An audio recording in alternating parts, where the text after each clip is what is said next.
Yeah, malo benzina na vatru.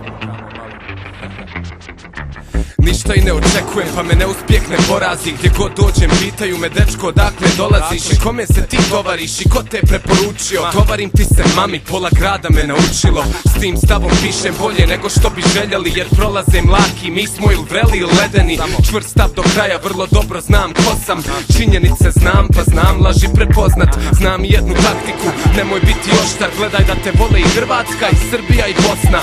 Budi svima dobar, to se proda, to zablista. Imaš punu dvoranu, al rap ti nije postigo ništa. Priča ti je identična svakom prije tebe i tako krijemo od drugih već godinama sebe. Nisam glupi bosanac, moje vijuge su moćne. Ja sam školovan reper i musliman iz Bosne. Jesi li zgasio pjesmu? Ako jesi nek si.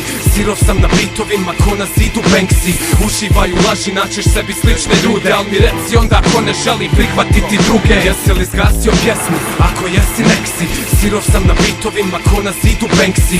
Uživaju laži, naćeš sebi slične ljude, al mi reci onda ko ne želi prihvatiti druge. Što to ističeš, ne bi trebalo bit bitno. Ako nije bitno što si to primijetio. Striktno sam slobodan, kako mi se čefne. Nadaren za sve, nemoj da pjevušim refren. Loži me da kažem što se nije nikad reklo, jer ako nije tako onda kurcu sam i repo.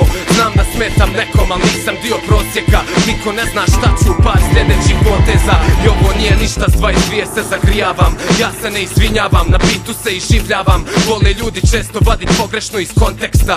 Nekim papcima volim udarit u epicentar kompleksa. Neću bit prihvatljiv jer to znači biti podoban. Biti ovdje podoban znači ne bit slobodan. Pamtim ne bit slobodan, 4 godine okova. Nisam dio tokova, pametniji sam od toga. Jesi li zgasio pjesmu? Ako jesi nek si. Sirov sam na bitovima ko na zidu Banksy. Uživaju laži, naćeš sebi slične ljude, al mi reci onda ko ne želi prihvatiti druge. Jesi li zgasio pjesmu? Ako jesi nek si.